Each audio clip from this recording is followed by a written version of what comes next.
On me l'a posé il y a pas longtemps. C'est H. Qu'est-ce que tu penses de If It Fit sur macro? Alors, pour ceux qui ne connaissent pas, If It Fit sur macro, c'est vraiment l'excuse pour manger de la merde et te faire passer pour un sportif. Allez, hop. Ne pas déranger. Activer pendant, je pense, pendant 8 heures. Bonjour les amis, j'espère que vous allez bien. Je suis super. Je vais pas côté, hein, je suis super content de vous retrouver pour une nouvelle vidéo. Alors là, je suis tout seul, vous voyez. Pourquoi je suis tout seul? Tout simplement parce que ma chaîne s'appelle HZod, donc c'est normal. Aujourd'hui, c'est une FAQ. Il y a plein de questions. En gros, j'avais fait un sondage l'autre jour sur Instagram, posez-moi vos questions FAQ. Bien sûr, il y a un FAQ avec le frérot pote de Florent d'Horizon, ne vous inquiétez pas. Sauf que moi, quand je suis sur ma chaîne, je suis en roue libre. Je peux des fois mal parler, je peux des fois faire des blagues pas drôles, des fois très drôles, attention. Je suis un petit comique et souvent je pars en sucette dans les explications scientifiques et techniques. Alors l'autre jour je parlais avec un ami, un des plus grands influenceurs, vous l'idolâtrez tous, il m'a dit frérot, tu parles sur ta chaîne YouTube comme si ceux qui regardaient tes vidéos avaient un doctorat et bac plus je sais pas combien en biologie et biochimie. Il a dit moi je parle à des teubés. Et la vérité c'est vrai, lui il fait 500, 600, 700 000 vues, moi je fais 10, 15, 20, mais je suis heureux comme ça les amis. Retenez qu'il faut faire ce qui vous plaît. Je ne fais pas ça pour les vues, je fais ce qui me plaît et ce que je juge être le mieux, c'est-à-dire transmettre des bonnes informations. Je veux que quand la personne regarde mes vidéos, son cerveau, ça mouline, elle apprend des choses, elle note, et ensuite elle va creuser. Pas rester que en surface, superficielle. Je laisse ça aux autres, et les autres laissent la partie poussée technique à moi, sachant que je suis sur une mini niche. Anyway, j'ai une liste de 10 questions. Piou. Alors, la première, c'est... Alors, tu nous avais parlé de mauvaise huile dans une vidéo avec Flo. Est-ce que tu peux rentrer en détail? Bien sûr. Deuxième question. Comment les graisses influencent les hormones anabolisantes, notamment la testostérone? Ouais. Troisième question. Quelle quantité de protéines votre corps peut-il réellement absorber ou pas? Le mythe des 30 grammes. Very good. Quelle est l'importance des glucides sur la prise de masse musculaire? Ah, on adore les glucides, parler des glucides en 2016, en 2020, en 2024, en 2054. Quel est le rôle exact de la testostérone dans la prise de muscle? C'est sympa, ça va être un peu biochimie, mais c'est cool. L'impact des oestrogènes sur le physique masculin. Ah, ça, les amis, ça va être un sujet, je pense, en 2025. Entre 2025 et 2030, vous allez voir sur les réseaux TikTok et tout, les sujets prédominants sur les stéros, les produits, la muscu, ça va être les œstraux et la perte des cheveux. Pourquoi? Parce que, bon, de plus en plus de gens se dopent. Vous voyez, des gogoles à 16, 17 ans, ils prennent la traîne. Voilà. Tout ça, si tu fais pas très bien les choses, se convertit en oestrogène, bien sûr. Ça aromatise, j'y reviendrai plus tard. Mais ils ne pensent pas à leurs cheveux. Ça met un petit peu de temps avant que ça touche les cheveux, surtout si tu prends des dérivés de DHT, Parabolan, Mastéron, au pire si tu prends 19 Nord, la traîne, ça dépend, hein, bon, ça dépend de chacun. Là, ils vont commencer d'ici 3, 4, 5 ans de cure à perdre leurs cheveux, et là, tu vas commencer à voir des vidéos comment ne pas perdre ses cheveux en cure, vous allez voir. Ça va être la trend. Question 7. Que se passe-t-il dans vos muscles pendant un entraînement en musculation? Très bonne question, c'est vrai que c'est cool de s'entraîner. Ce serait bien de savoir ce qui se passe. Alors, explique-nous le métabolisme énergétique. Une question assez vague, mais je vais le faire. Question 9. Faut-il s'entraîner à jeun pour brûler des graisses? Comment bien faire le cardio sans sacrifier la masse musculaire? Alors ça, je crois, j'avais déjà traité avec Flo, ça ne me dérange pas de le retraiter sur ma chaîne. 10. Dis-nous tout sur la trenbolone. Ah, j'aime bien ça. Comme si tu allais voir un journaliste, il me pose des questions. Ça va? Tu vois, c'est un peu compliqué. Mais je vais faire. 11. Et dernière question. Comment le clenbutérol agit pour la perte de graisse? Oh, bah, c'est cool. Bon, les amis, s'il vous plaît. Je m'excuse d'avance de 1. De 2. Prenez un café, un Doliprane, un ibuprofène, un Nurofen, flash. Ça va prendre du temps. Je ne sais pas si je vais faire les 11 questions sur cette vidéo ou la faire en plusieurs parties. Ça va prendre du temps. Je ne sais pas si je vais faire des illustrations. Je vais rentrer dans des détails un peu techniques en essayant d'être vulgarisé toujours. Donc regardez ça tranquillement en plusieurs parties, soit dans la voiture, j'ai pas encore mis sur Spotify, soit au cardio, soit vraiment comme vous voulez. Tout d'un coup, je pense pas ça utile. Je vous conseille aussi de, dès qu'il y a, moi c'est comme ça que j'ai toujours appris et je continue à faire. J'écoute un truc, je lis un truc, j'entends un truc, il y a un mot que je ne comprends pas ou je ne suis pas sûr de sa définition, je note, je vais essayer de chercher. Voilà. Et je vous donne un exemple, hein, j'étais en terminale S, il y avait un DS de maths hyper important, il était vraiment trop important. J'ai réussi l'exercice 1, j'ai réussi l'exercice 2. L'exercice 3, il était déterminant pour. C'était au-dessus de la moyenne de la classe ou en dessous. Parce que, voilà. Exercice 3, il y avait écrit par analogie avec l'exercice 2, traiter le problème. Et moi, analogie, à l'époque, je ne savais pas ce que ça voulait dire. Pour moi, analogie, ça voulait dire avec une méthode différente. Donc, en gros, je cherchais une méthode différente de l'exercice 2. Et j'étais là, putain, c'est pas possible. Et je regardais mon voisin d'en face. Je dis, oh, c'est quoi analogie, putain? Tu vois, en trichant, tu vois, c'est quoi analogie? Il me dit, oh, comme ça. Et en fait, analogie, ça veut dire la même, par analogie, c'est par la même chose, par la même technique. Voilà. Donc si, comme un teubé, j'avais juste noté à l'époque ce mot que j'avais entendu 10 fois en classe, je ne me serais pas trompé sur cet exercice. C'est la même chose qui doit s'appliquer partout. Les amis, c'est parti. Première question. On va traiter les huiles. Alors, les huiles végétales, est-ce que c'est un ennemi caché? Bon, vous vous êtes sûrement déjà demandé pourquoi certaines huiles végétales ont une si mauvaise réputation, pourquoi ces huiles peuvent saboter le métabolisme, un truc qu'on entend souvent, bloquer la combustion des graisses et même affecter les performances musculaires. Alors, on va parler des acides gras comme si on discutait à la salle, mais avec un peu de science, histoire de vous impressionner. Imaginez les acides gras comme des chaînes. Ces chaînes sont faites de maillons, c'est les carbones, et de crochets, les hydrogènes. Leur structure, elle change complètement le comportement dans votre corps, et ça peut faire toutes les différences entre booster ou flinguer votre métabolisme. En premier, on a les acides gras saturés, c'est vraiment le béton armé des graisses. Tous les maillons sont bien connectés, il n'y a aucune double liaison, et c'est la double liaison qui potentiellement fragilise la chaîne. Ce que ça donne un acide gras solide, stable, et ça part pas en vrille quand vous cuisinez, c'est-à-dire augmenter la température. Donc par exemple, on a le beurre et l'huile de coco, c'est mes préférés. Vous pouvez les chauffer sans problème, ils tiennent le coup. Ensuite, on a les acides gras monoinsaturés. Il y a une petite courbure, mais il reste encore costaud. Il y a juste une double liaison dans la chaîne. Et cette double liaison, donc elle crée une petite courbure, ça rend les graisses un peu moins denses. Ce que ça donne des liquides à température ambiante, mais encore assez stables. Donc là, pas besoin de s'inquiéter si vous les chauffez légèrement. Attention à ne pas les chauffer à haute température. Par exemple, l'huile d'olive. C'est la star du régime méditerranéen, on le connaît tous. Ensuite, on a en troisième les acides gras polyinsaturés. Alors attention, ce sont des chaînes fragiles. Là, c'est, bon, on peut dire, c'est le chaos. Ces graisses, elles ont plusieurs doubles liaisons, et chaque double liaison fragilise la chaîne. Donc, plusieurs courbures. Donc, en gros, elles sont ultra liquides, ça veut dire ultra instables.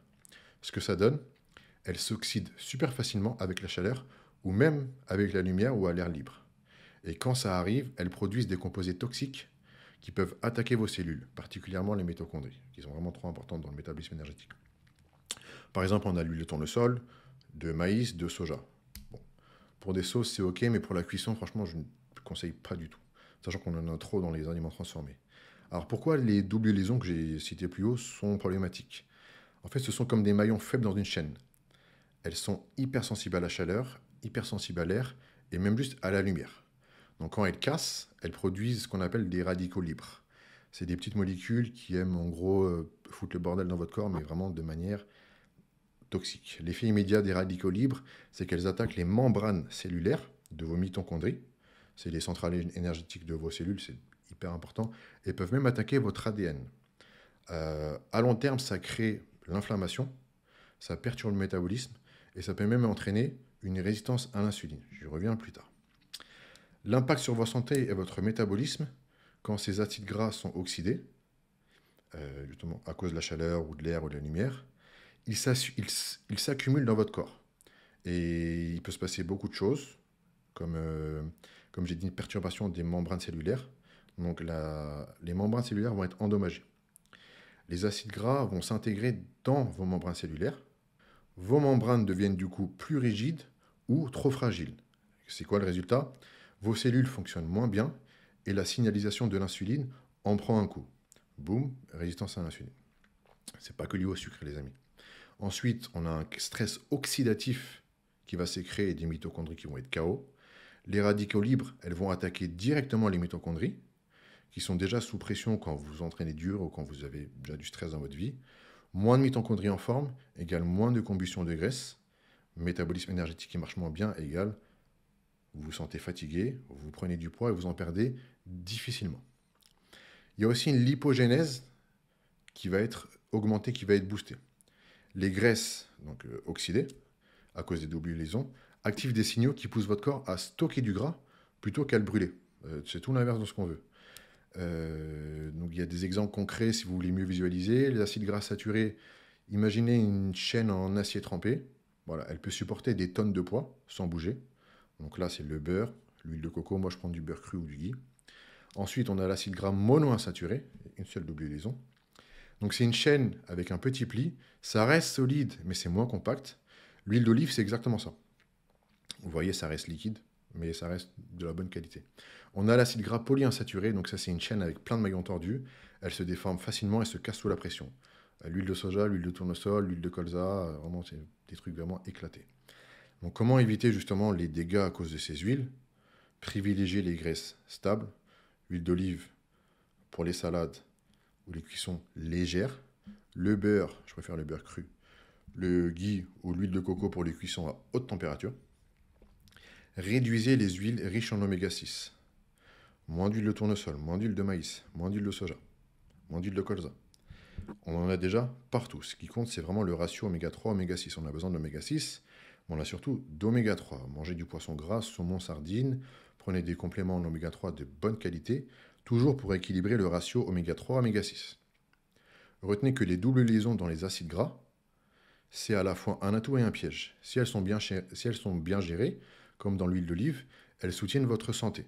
Mais mal utilisées, c'est-à-dire chauffées ou consommées en excès, c'est aussi une histoire de quantité, les amis, elles deviennent des bombes à retardement pour votre métabolisme. Donc, comme j'ai dit, elles vont fragiliser et abîmer les membranes cellulaires, notamment des mitochondries qui sont responsables du métabolisme énergétique. Vous allez, à force, petit à petit, peut-être pas à 18, 20, 25, 28, 30 ans, à partir de 30, 35, une fois que vous avez commencé à accumuler des années de mauvaise utilisation de graisse, mauvaise graisse, sans parler d'autres aliments, voilà, de tout ce qui est inflammatoire, vous allez créer de la résistance à l'insuline, les amis. C'est pas lié que au sucre. Donc, tous les youtubeurs, les influenceurs, les médecins qui font des vidéos qui disent attention, pic d'insuline du matin au soir, on va créer de la résistance à l'insuline. Le corps humain, les amis, il est assez fort pour gérer des glucides du matin au soir. Ce qui va créer la résistance à l'insuline, c'est comme j'ai dit, tout ce qui va modifier les membranes cellulaires des mitochondries, abîmer et altérer leur fonctionnement, leur utilisation, et l'accumulation de graisse, qui peut venir indirectement du cumul de glucides. Donc voilà. Je pense que je ferai une vidéo complète sur la résistance à l'insuline, très très complète. Là, c'était vraiment pour parler des huiles. J'espère que ça vous a aidé. On passe à la question suivante. Ok, donc question 2. Pourquoi les graisses, comment les graisses influencent les hormones anabolisantes, notamment la testostérone? Donc, je vous ai fait peur sur les graisses avec la question 1. Vous pensez qu'elles vous empêchent de performer ou perdre du gras. Voilà. Toute une question de quantité et de qualité, encore une fois. On va parler d'un sujet crucial pour tous les athlètes, tous les bodybuilders ou personnes lambda. C'est l'impact des graisses sur les hormones et surtout la star anabolique, la testostérone. Donc, après ça, vous ne verrez plus les graisses sous le même angle. Il faut voir vraiment le verre à moitié vide, à moitié plein. Donc, on va d'abord parler de la testostérone. C'est une hormone moteur. C'est homme moteur pour la prise du muscle et la force et même la récupération. Mais la testostérone, c'est une hormone stéroïdienne qui est fabriquée à partir du cholestérol. Donc, ce même cholestérol qu'on vous dit de fuir. C'est une autre histoire. Le cholestérol, lui, il est transformé dans vos cellules de Leydig, situées dans les testicules pour les hommes, en testostérone grâce à une série d'actions enzymatiques. Sans graisse pour fournir ce précieux cholestérol, la production de testostérone peut en prendre un coup, et donc la prise de muscle indirectement. Heureusement, tous les types de graisses ne se valent pas. On va passer aux différents types de graisses, non pas parce qu'elles sont toutes égales, mais parce que leur impact sur les hormones peut varier selon le type de graisse. Donc les graisses saturées, ce que j'ai dit au début, on la trouve dans les viandes rouges, les œufs de bonne qualité, l'huile de coco, le beurre.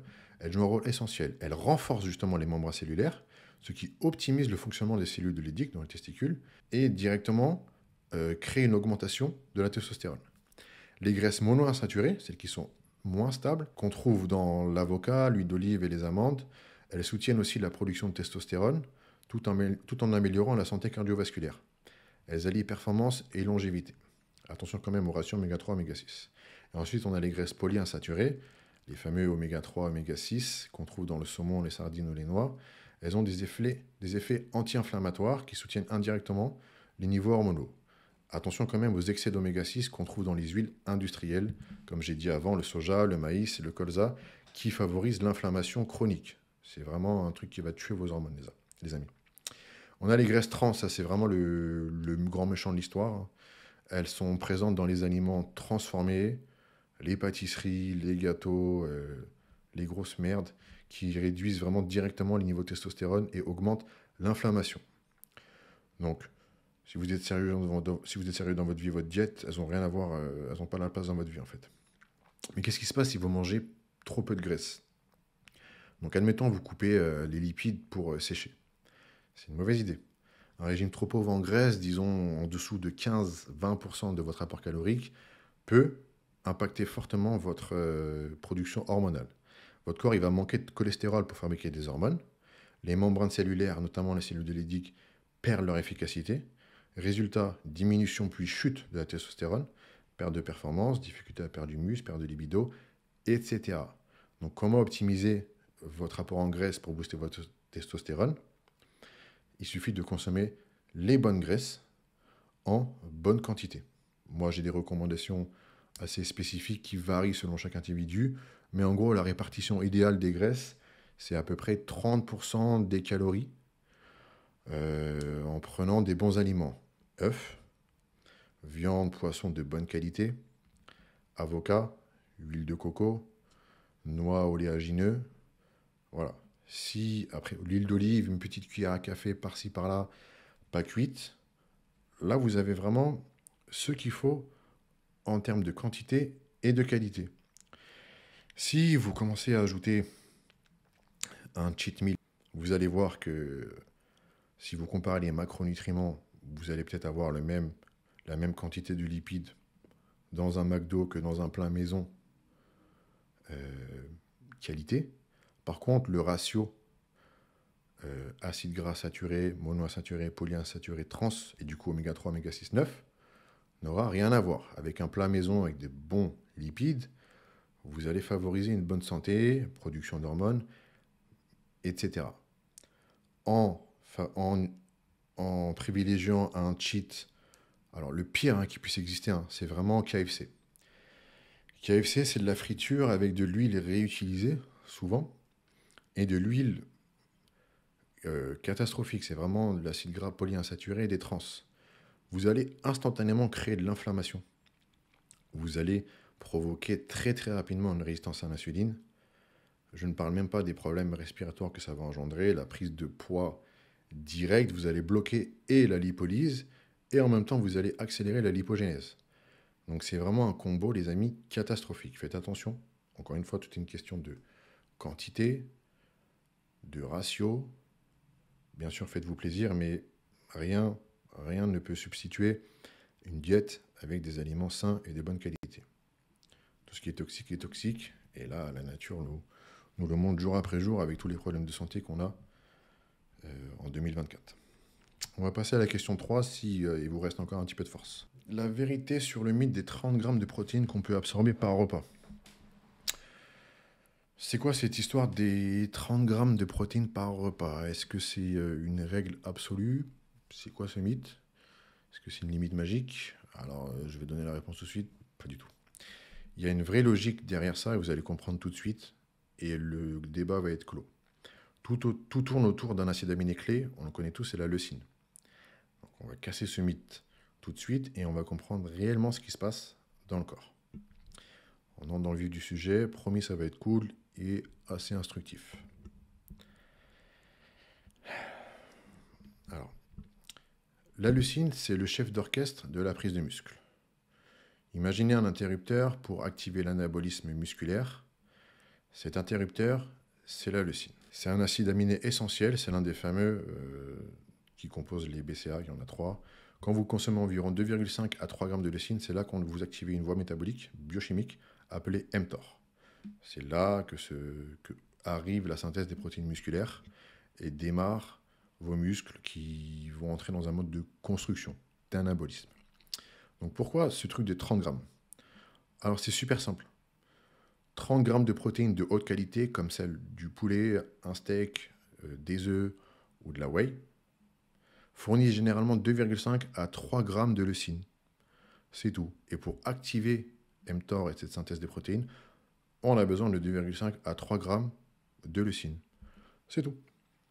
Donc c'est pour ça qu'on parle on a besoin que de 30 grammes. Le corps peut absorber plus que 30 grammes par repas, mais on a besoin que de 30 grammes pour lancer l'anabolisme. Maintenant, si vous mangez des protéines moins riches en leucine, comme les protéines végétales, il faudra juste ajuster les quantités pour atteindre ces 2,5-3 grammes. Ça dépend du type de protéines végétales que vous mangez.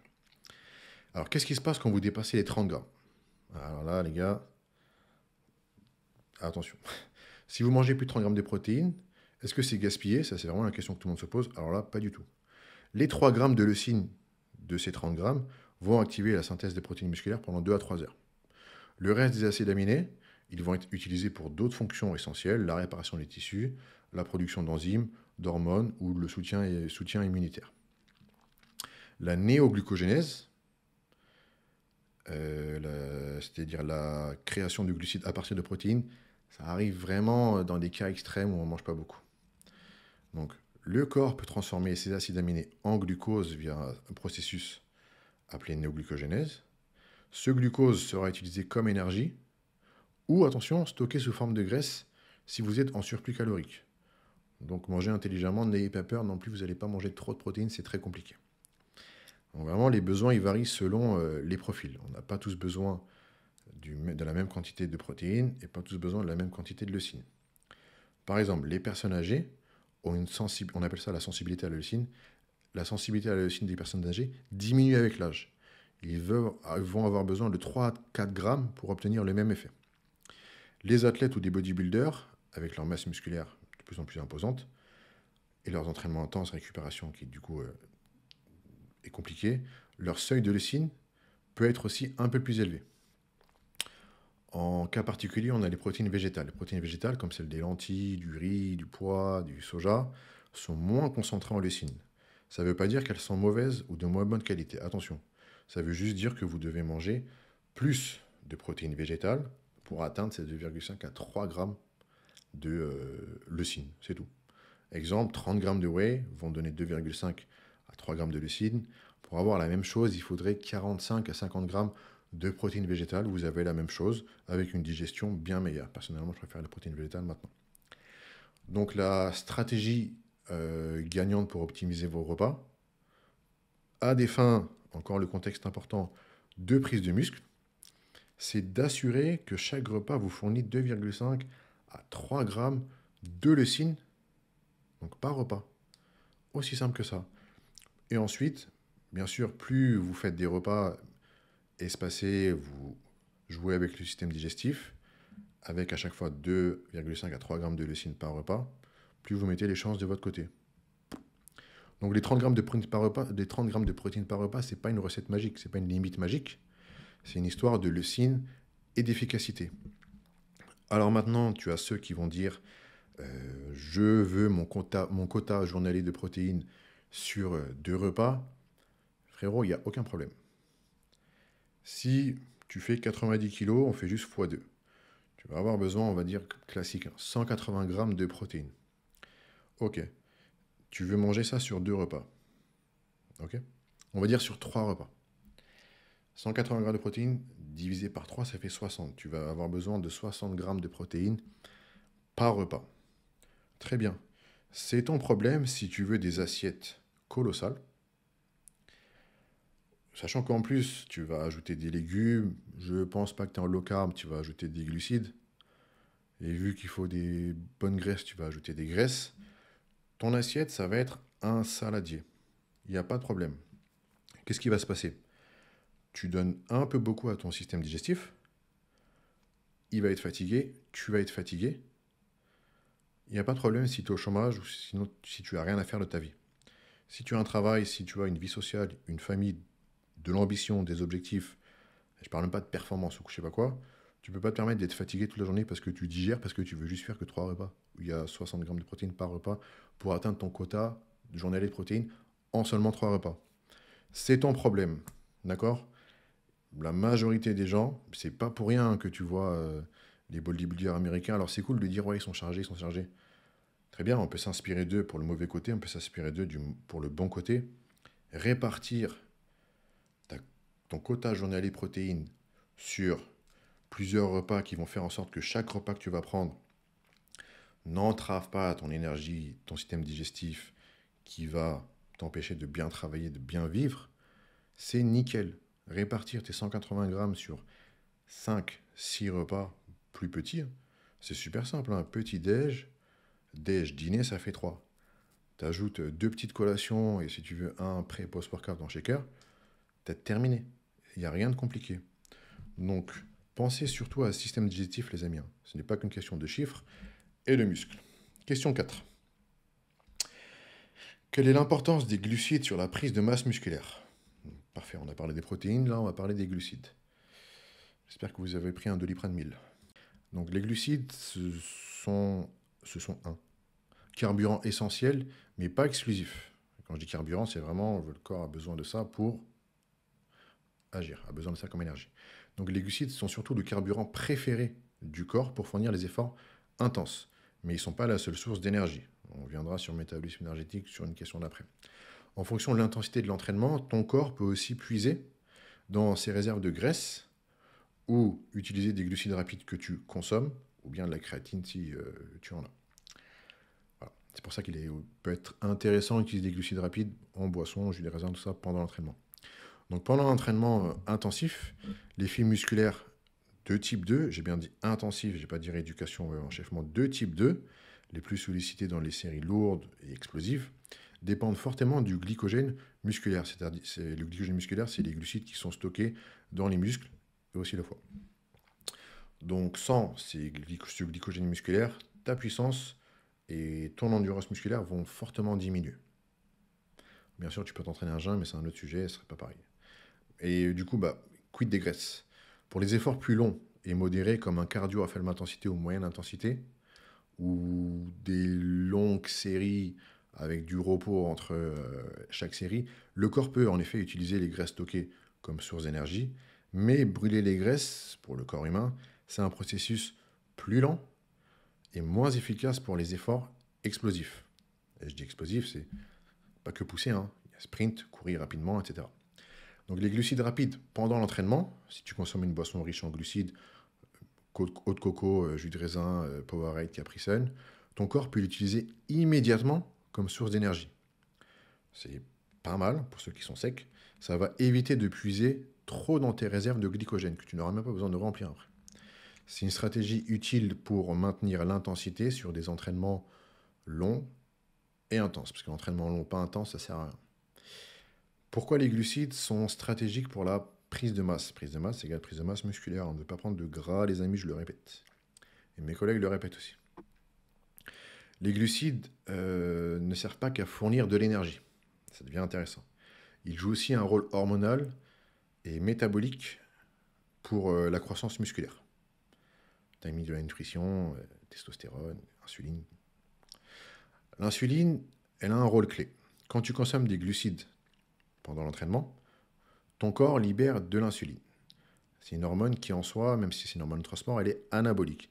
Elle transporte le glucose et les acides aminés vers les muscles qui sont entraînés et facilite l'entrée du coup de ces acides aminés nécessaires à la synthèse des protéines. Donc résultat, tes muscles récupèrent mieux et grossissent plus efficacement. C'est pour ça qu'elle est utilisée de manière exogène dans le bodybuilding actuel. C'est un autre sujet, c'est un peu compliqué. Elle protège contre le catabolisme musculaire. Donc pendant un entraînement intense, on va dire chest-bras, ton corps il va libérer du cortisol, qui est une hormone catabolique. Ça ne veut pas dire qu'elle est pas bien, mais en gros, elle dégrade les protéines musculaires pour fournir de l'énergie. Les glucides vont réduire cette sécrétion en maintenant des niveaux stables de glucose dans le sang, ce qui fait que insuline haute, cortisol bas, pas de catabolisme musculaire. Alors, pourquoi est-ce qu'on ne pourrait pas compter juste sur les graisses comme carburant? Si ton objectif c'est perdre du poids, il n'y a pas de souci. Si ton objectif c'est construire du muscle, les graisses vont pas suffire pour répondre aux besoins énergétiques sur des entraînements intenses. La combustion des graisses est lente, même si, en fonction des personnes et des semaines de bon entraînement, bonne diète, ça va plus vite. Mais comparé aux glucides, l'utilisation des graisses pour produire de l'énergie, c'est un processus, donc, comme j'ai dit, plus complexe, plus lent. Par exemple, pendant une série de squats lourds ou un sprint, dépendre que des graisses, pour avoir de l'énergie immédiate, ça va être compliqué. Ça peut passer sur la première, deuxième série. Tu vas avoir besoin de beaucoup de récupération pour que ton corps régénère de l'énergie à partir des graisses. Elles ne vont pas stimuler l'anabolisme. Donc, contrairement aux glucides qui vont sécréter de l'insuline, qui est une hormone anabolisante et anticatabolisante, les graisses ne vont rien faire. Elles ne jouent pas du tout de rôle direct dans la réparation et la croissance musculaire pendant ou post-entraînement. Donc c'est là que j'avais fait le e-book Timing des glucides bioénergétiques. C'est un petit peu le secret d'une stratégie optimale pour faire du muscle. Attention, si tu es gras, ne va pas prendre des glucides dans l'entraînement. C'est pas juste une question de quantité de glucides qui compte, mais surtout le moment où tu les prends. Avant l'entraînement, consommer des glucides complexes 1 à 2 heures avant, ou des glucides rapides 30 minutes avant, eau de coco, un jus de fruits, une date, vont recharger tes réserves de glycogène et tu vas avoir des glucides présents dans la circulation dans le sang directement disponibles pour l'effort que tu vas avoir besoin de fournir. Pendant l'entraînement, une boisson à base de glucides rapides, moi je prends toujours un jus de fruits que je kiffe en ce moment, c'est Capri Sun raisin. J'adore. Il y en a qui prennent la maltodextrine, mais peu importe. Ça peut maintenir ton niveau d'énergie élevé, surtout sur des séances longues. Des glucides rapides pendant l'entraînement, tu peux faire 1 heure, 1h30 à fond sans glucides. Au bout d'1 heure, je pense que tu te prends le mur. Et après ton entraînement, ton corps, il est en mode, moi, ce que j'appelle éponge. En fait, il va absorber les glucides que tu lui as donnés et ce que tu vas lui donner après beaucoup plus facilement. Et reconstituer les glucides, les réserves de glycogène qui ont été utilisées pendant l'entraînement. Tu associes ça à des protéines. Tu as ce qu'on appelle la synthèse des protéines, l'anabolisme, la fenêtre anabolique. C'est génial. Donc c'est vraiment, les glucides sont vraiment un allié pour maintenir l'intensité de l'effort et la prise de muscle ou juste le maintien musculaire. Sans glucides, ton corps peut être freiné dans les performances, mais peut aussi aller puiser dans les protéines musculaires, dégrader ces protéines, faire circuler ces acides aminés pour les utiliser en tant qu'énergie, ce qu'on appelle le catabolisme musculaire. Alors oui, sans glucides, avec des BCA, EA, HMB, tu peux lutter contre le catabolisme musculaire, il n'y a aucun souci. Encore une fois, même si tu luttes contre le catabolisme musculaire, tu ne mets pas toutes tes chances de ton côté pour l'anabolisme musculaire. Une technique super simple, c'était le protocole de Milos Sarcev. Je crois que c'est la 4e ou 5e fois que je le dis sur ma chaîne YouTube. C'est un truc que moi j'ai fait pendant des années sans savoir que c'était lui qui l'avait inventé. C'est juste qu'en fait, ça s'est recoupé. J'ai découvert plusieurs années après que je faisais la même, c'est pas lui, que je faisais la même chose que lui. C'est-à-dire bien laisser dormir l'insuline en dehors de l'entraînement. Protéines, lipides, oui bien sûr, quelques fruits, légumineuses, mais rien qui fait monter l'insuline trop haut, trop longtemps. Ce qui compte, ce n'est pas le pic de l'insuline. Ce qui compte, c'est combien de temps l'insuline est élevée dans le corps. Chaque seconde où l'insuline est élevée, la lipolyse, donc la dégradation des graisses, est bloquée. C'est aussi simple que ça. Donc, tu fais dormir l'insuline en dehors des fenêtres de l'entraînement. Arrivé à l'entraînement, boum, tu maximises l'utilisation de l'insuline, la sécrétion d'insuline. Ton corps est même encore plus sensible à l'insuline, vu qu'en dehors de l'entraînement, ça dort. Tu ne sécrètes pas. Tu fais des giant sets. Attention, giant set, ça ne veut pas dire que tu vas prendre un développé couché à 2 kg, ça c'est de la rééducation. Giant set, admettons épaule, élévation latérale encore, élévation latérale encore, en drop set, en élastique, en myo-rep, élévation frontale, oiseau, dev militaire, pompe, dev couché, dips. Un exercice, 6, 7, 8 enchaînements. Alors, congestion maximale. Si à cela tu ajoutes des glucides rapides et des acides aminés facilement digestibles, même de la whey si tu veux, hein, mais plus simple, tu as BCA, EA, HMB. Avec l'insuline qui est élevée, de 1, tu as un catabolisme musculaire inexistant. De 2, tu as un anabolisme musculaire incroyable. Tu envoies tout dans les muscles et l'insuline aussi augmente l'afflux sanguin. Donc tu vas avoir une congestion de pute. Tu vois ce que je veux dire? Donc c'est vraiment une technique ultra redoutable. En plus de faire travailler le cardio, c'est beaucoup plus sympa que de faire juste 4x8 reps, 4x8 reps, 4x8 reps, qui est pour moi du bodybuilding pur. Au moins, si tu fais des giant sets où tu restes lourd, hein, au moins tu fais un peu de cardio et tu bouges, tu transpires et c'est chaud. Et en plus, tu habilles moins tes articulations parce que tu mets un peu moins lourd. C'est une technique redoutable, les amis. Si vous avez juste, vous heurtez à un plateau de progression, prenez 4 semaines. Prenez un groupe musculaire, pec ou épaule ou bras. Vous enchaînez 4, 5, 6 pour les plus courageux, 7, 8 exos, sans repos. Giant set. Vous enlevez des glucides rapides, attention aux quantités. Acides aminés facilement utilisables. Vous allez exploser. Exploser. Question 5.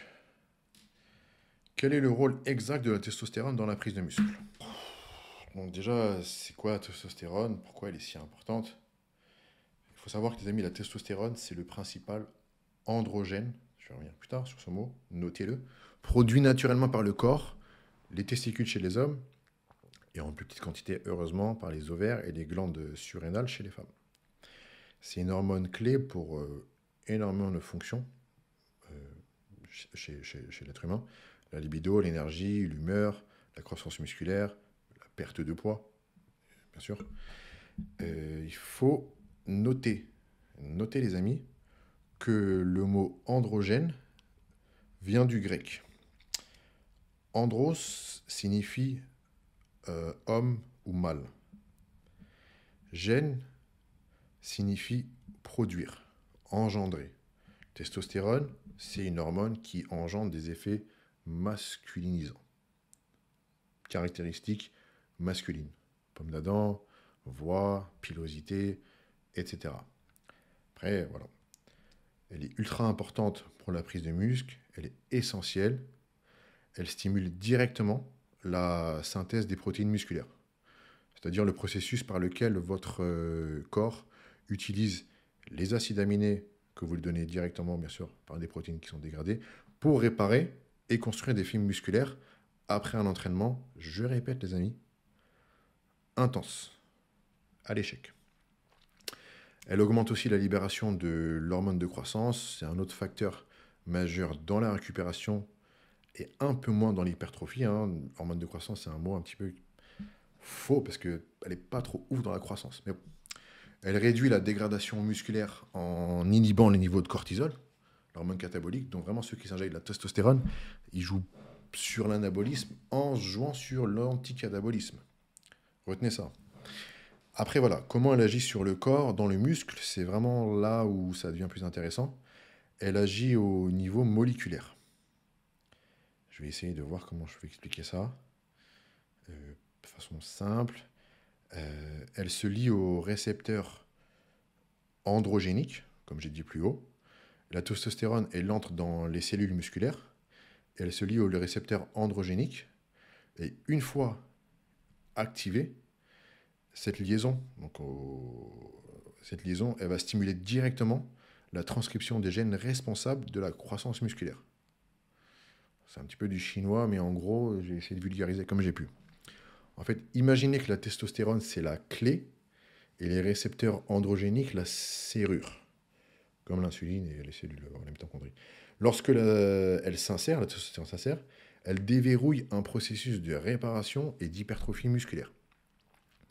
Ça va ça va provoquer l'augmentation de la synthèse des protéines, à condition d'avoir suffisamment de protéines qui circulent dans le sang en mangeant assez.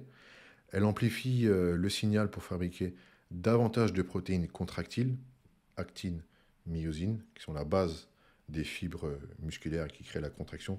Juste faire ça, c'est actine, myosine, c'est une contraction musculaire.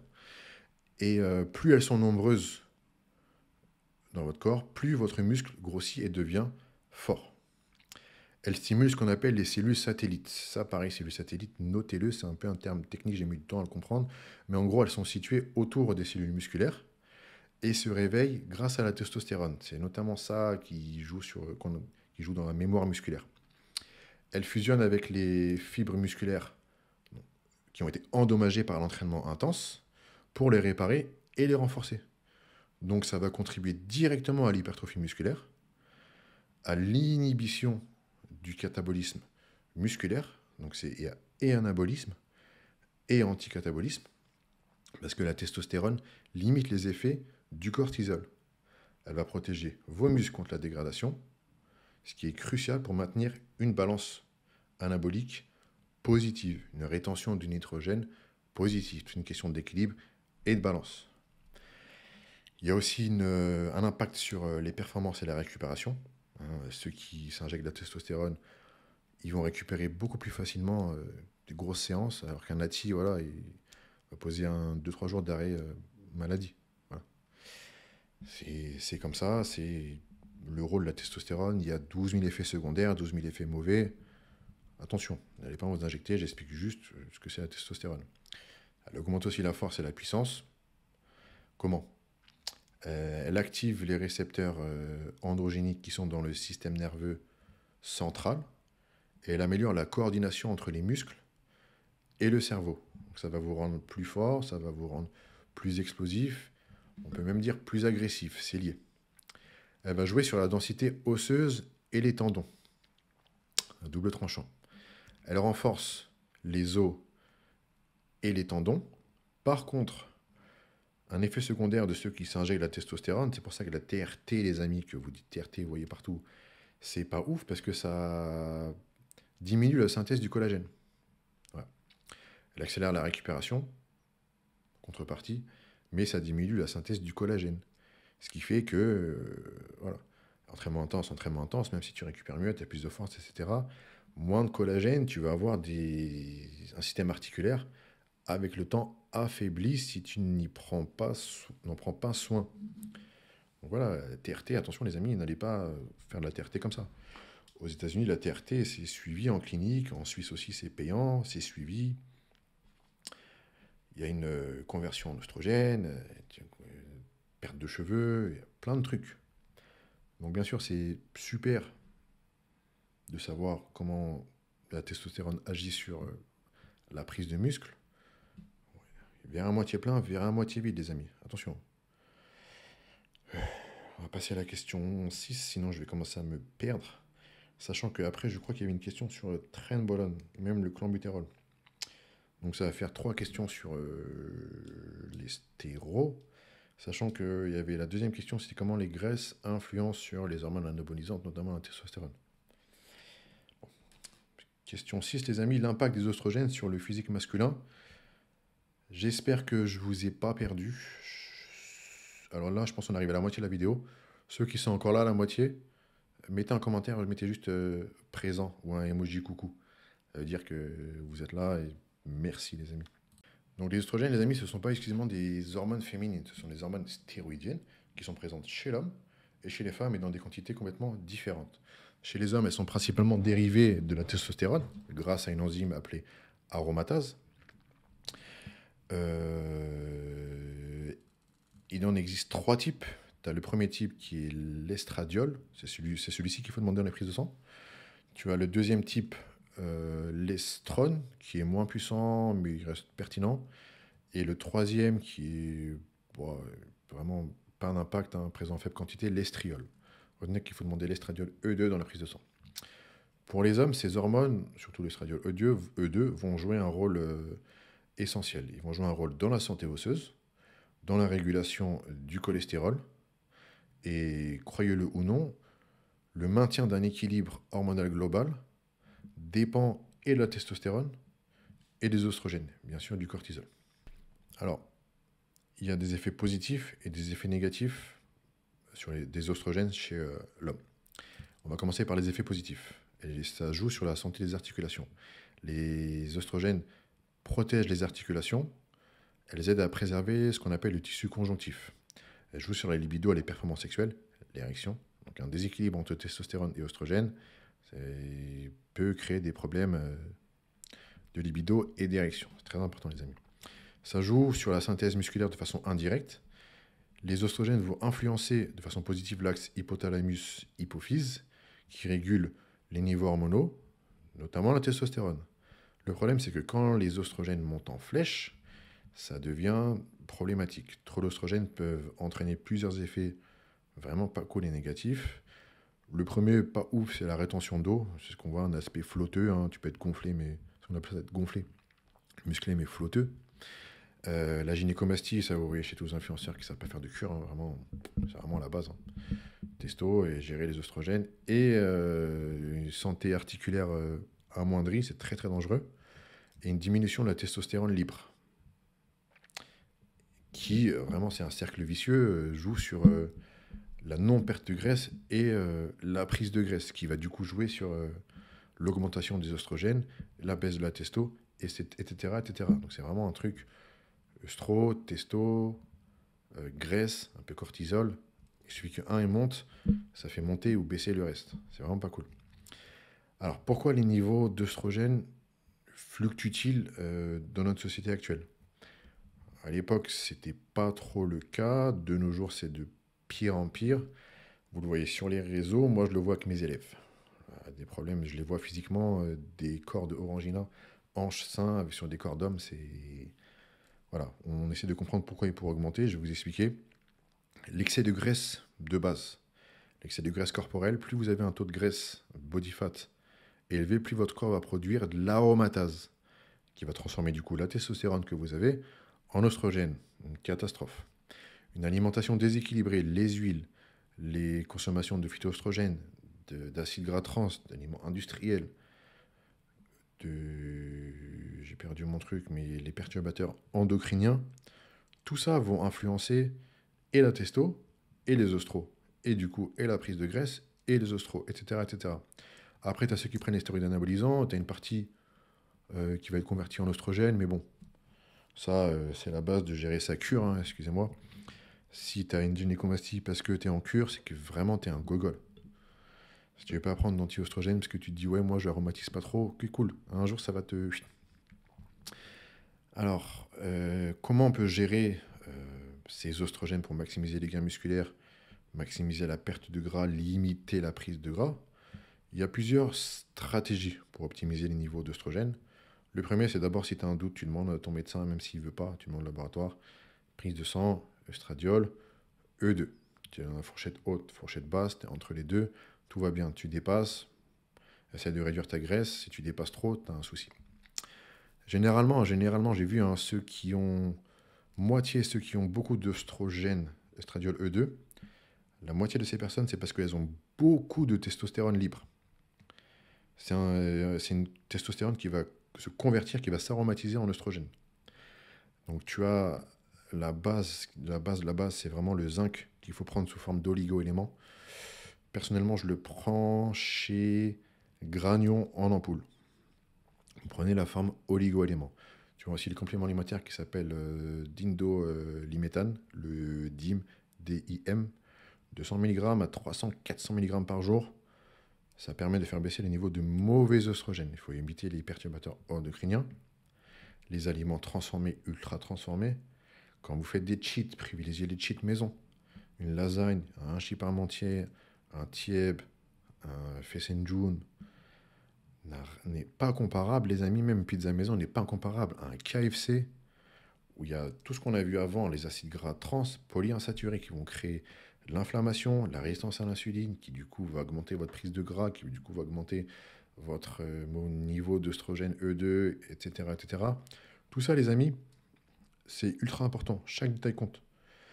C'est pour ça que je fais des vidéos ennuyantes, mais je suis obligé de tout expliquer. Je ne peux pas faire des TikTok, des réels de 1 minute quand j'en fais vraiment. Je le fais parce que mes amis me forcent, mais on ne peut pas expliquer des sujets simples sur des formats de 1 minute, ce n'est pas possible. Je prends le temps, hein, quitte à faire moins de vues, je m'en fous. Mais ceux qui sont déterminés pour comprendre comment marche le corps et améliorer soit leur santé, soit leur visuel, monter le niveau de testo, baisser le niveau de mauvais oestrogène, etc., etc., vous êtes sur le bon chemin, les amis. Là, j'essaie vraiment de vulgariser. C'est le maximum que je puisse faire, mais déjà, juste ça, les gars, c'est bien. Retenez que c'est aussi un équilibre. Exemple, ceux qui sont en cure, tu vas avoir deux extrêmes. Tu as l'extrême de ceux qui ne prennent pas d'anti-aromatase. Donc, ce sont des médicaments qui vont empêcher l'aromatisation, la conversion de testostérone en œstrogène. Parce que ils veulent... ouais, je sais pas pourquoi en fait ils veulent pas prendre d'anti-aromatase, mais bon, bref. T'en as, ils veulent pas, ils disent non, je veux garder toute la testostérone, machin, tout ça. Bref. Ils ont rien compris. Ils vont peut-être, ou non, développer de la gynéco. Ils vont avoir plus de rétention d'eau, mais du coup, ils auront la santé articulaire préservée. Ok, tout dépend encore des niveaux de testostérone. Tu vois, l'autre école de ceux qui vont pas prendre le médicament anti-aromatase, mais qui vont prendre d'autres molécules qui vont jouer indirectement sur le niveau d'oestrogène. Exemple, tu fais une cure testo, mastéron, testo primobolan, mastéron, même boldo joue un peu sur les oestrogènes, ça les diminue. Alors, c'est une question de point de vue, vers un moitié plein, vers un moitié vide. Une femme qui a un cancer du sein, qui va prendre du mastéron pour lutter contre le cancer du sein, l'effet secondaire du mastéron, ça va être un anabolisme musculaire. Très bien. Un homme qui va prendre du mastéron, son effet secondaire, ça va être l'anti-aromatisation. C'est une question de point de vue, c'est vraiment quand ça arrange la personne. Voilà. Moi, ce que je conseille, c'est cure, pas cure, mais surtout cure. Ne va pas chercher un niveau d'oestrogène à 0, sauf si tu as besoin vraiment d'un corps déchiré et tu montes sur scène dans 2 semaines. Il n'y a pas de souci. Tu mets en danger tes articulations, ta libido, ton érection et du coup ta vie de couple si tu es en couple, même ton humeur et du coup ta vie, ton travail, etc. Si tu ne montes pas sur scène, un niveau d'œstrogène, même si ça dépasse un petit peu la fourchette haute, il n'y a pas de souci. Voilà, c'est une question d'équilibre à tous les niveaux. Question... Alors il reste 7, 8, 9, 10, 11. Ah, la 12, j'ai pas noté. Ah, vous savez quoi les amis, je vais faire la 12 avant que je m'allonge, parce que vous voyez, je suis en train de glisser comme ça. Allez, yallah. Question 12 les amis, c'est, on me l'a posé il y a pas longtemps. C'est H. Qu'est-ce que tu penses de If It Fit sur macro? Alors, pour ceux qui ne connaissent pas, If It Fit sur macro, c'est vraiment l'excuse pour manger de la merde et te faire passer pour un sportif. En gros, on va dire, tu as rentré dans ta tête, tu as besoin de 2800 calories pour ta prise de masse. Ton corps en dépense 2500 avec l'activité. Tu veux faire un surplus calorique de 300. Très bien. Arrivé 21h, tu as dépensé 2000 calories, il t'en reste 800. Très bien. Donc, soit tu manges tes 800 propres, hein, comme d'habitude. Si tu veux riz, pommes de terre, légumes, viande, œufs, peu importe. Soit parce que tu es dehors, tu es chez des amis ou tu as juste envie de cheat. Tu te retrouves au McDo, tu as un mec de luxe, 6 nuggets. Tu regardes, ça fait 800 calories. Hop, il te manque 800 calories, super. Et dans tes répartitions des macros, protéines, lipides, glucides, ça colle à peu près. Tu te dis, bon, je peux taper ces 800 calories parce que ça fit mes macros. D'où ça vient, fit sur macro, les amis? Ça vient du forum bodybuilding.com, je crois que c'était une quinzaine d'années, je suis pas sûr. C'était un gars qui s'appelait Alan Aragon, connu dans le milieu américain. J'ai déjà lu un de ses livres d'ailleurs, je n'ai pas été fan. Hein. Bon, si vous voulez, lisez Alan Aragon, bref. Il avait 2-3 potes sur le forum bodybuilding.com, les gens leur posaient des questions. Ils disaient par exemple, regarde, il me reste 800 calories, est-ce que je peux manger banane, beurre de cacahuète? Alan Aragon et sa team, ils répondaient vraiment if, it fit sur macro, vas-y. Deuxième question, vas-y. Vraiment, pendant des mois, if, fit sur macro. À la fin, ils répondaient juste I, I, F, Y, M. Ils avaient même plus le temps. C'est devenu un terme courant utilisé aux US, qui a été importé en France, bien sûr en mode téléphone arabe, c'est-à-dire à une sauce qui arrange les gens. Exemple, ceux qui font homade, jeûne intermittent, qui nous cassent les couilles avec leurs trucs, les gars, vous voulez faire homade, jeûne intermittent, pas de souci. Arrêtez de faire les Saddam Hussein, les Staline ou les Hitler. Arrêtez de vouloir influencer les autres. Restez dans votre coin, en fait, cassez pas les couilles. Donc, il fait sur macro, ça a été expliqué par ceux qui l'ont inventé. Ça ne doit pas, les calories superficielles ou de mauvaise qualité ne doivent pas dépasser 10 à 15% de ton total calorique. On va dire 20 si tu veux. D'accord? C'est tout. Donc, tu as le droit à 10 à 15% de macros provenant de calories superficielles. Le problème, c'est que maintenant, les gens, ils utilisent un macro en utilisant des mauvaises calories, mais ça dépasse 20, 30, 40, 50% du total calorique actuel. Il va y avoir aucun dégât si tu as 25 ans, 26, 27 et tu fais du sport. Arrivé à 30, oui, t'inquiète, la graisse va commencer à s'accumuler. Tu auras créé tellement d'inflammation avec les cytokines inflammatoires, résistance à l'insuline, tu auras tellement déformé tes membranes cellulaires, de tes mitochondries, et j'en passe, et perturber ton système hormonal et ton axe hypothalamus-hypophyse, que tu as du mal à perdre du gras arrivé à 30 ans. Tu as du mal à faire du muscle. En plus, vu que tu faisais que pousser cardio, c'est dur de faire du cardio. C'est dur de reprendre une diète. Tu es foutu. Tu es foutu. Ce qui marche, les amis, sur des gens qui ont 20, 22, 23, 24, 25, 28 ans, il n'y a pas de problème. Regardez un petit peu ceux qui ont 35, 40, 50 ans, regardez les corps qu'ils ont. Vous pouvez suivre un petit peu ce que eux font, pas les autres. Alors, question 7. Donc, que se passe-t-il dans vos muscles pendant l'entraînement de musculation? Ça, c'est mes questions. Vous voyez, je suis pas un mytho. Vous êtes à la salle, vous poussez lourd, vous transpirez, j'espère. Les muscles, ils brûlent et ça pump, j'espère. Mais est-ce que vous savez ce qui se passe réellement à l'intérieur de votre corps? Mais moi, à l'époque, je ne le savais pas. Il a fallu que je me penche dessus pour comprendre mieux ce qui se passe. Et c'est fascinant. Pendant l'entraînement intensif, je répète, les muscles vivent une révolution chimique, biologique, biochimique. Là, j'aimerais bien qu'on plonge dans les coulisses de cette révolution, puisque c'est cool de faire grossir les muscles, mais de savoir ce qui se passe et comment on se transforme en physique et comment a lieu la croissance musculaire. C'est un peu plus sympa. Donc, la première étape, c'est l'activation musculaire et l'activation du système nerveux. C'est ce qu'on voit dans les premières années de médecine, d'ostéo-kiné. Vous allez voir, rien de dingue, mais bon, c'est la base. Tout commence avec votre cerveau. Lorsque vous soulevez une barre, vous poussez une machine, vous faites une pompe, c'est le système nerveux central qui donne l'ordre à vos muscles de se contracter. Ça démarre par un signal électrique qu'on appelle potentiel d'action, juste premier niveau de kiné, ostéo, rien de plus, envoyé par votre cerveau à travers les nerfs moteurs. Vous avez des nerfs partout, les amis. Ça va déclencher une libération d'un neurotransmetteur, qui est l'acétylcholine, qui va traverser la jonction musculaire jusqu'à activer les fibres musculaires. Ça, c'est pour la partie technique. C'est pas tout. Le cerveau, il va décider de combien de fibres il va activer en fonction de l'intensité de l'effort. Plus vous allez pousser lourd, plus il va solliciter un nombre de fibres important. Surtout les fibres de type 2, encore une fois, si vous poussez de manière intense pour générer de la force et de la puissance. On a ensuite, en deuxième partie, la contraction musculaire. Alors là, c'est là que vous devez rentrer dans les détails de la contraction musculaire, ATP, actine, myosine. Notez actine, myosine, la contraction musculaire, vous allez comprendre plein de trucs. Alors, une fois que les fibres musculaires sont activées, elles vont commencer à travailler.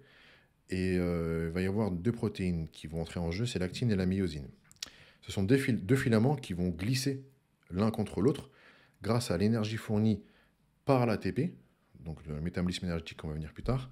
L'ATP va se lier à la myosine qui va tirer sur l'actine, qui va engendrer une contraction musculaire.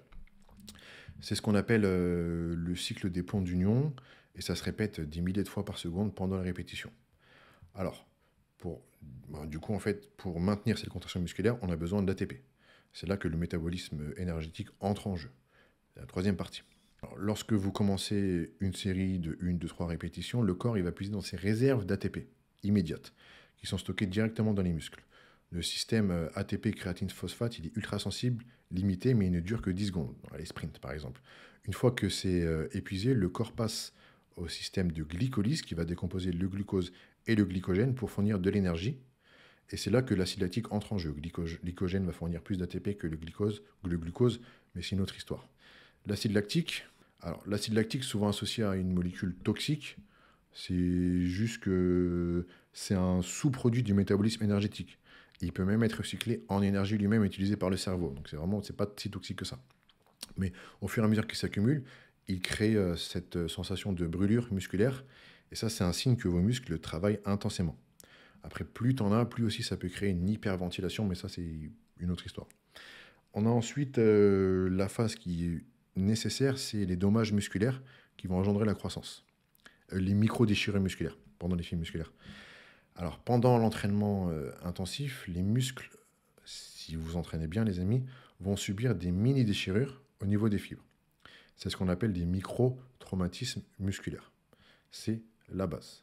C'est pas du pump qui va créer ça. Par contre, une fois que vous brûlez, c'est là que les dommages vont en réalité être une bonne chose.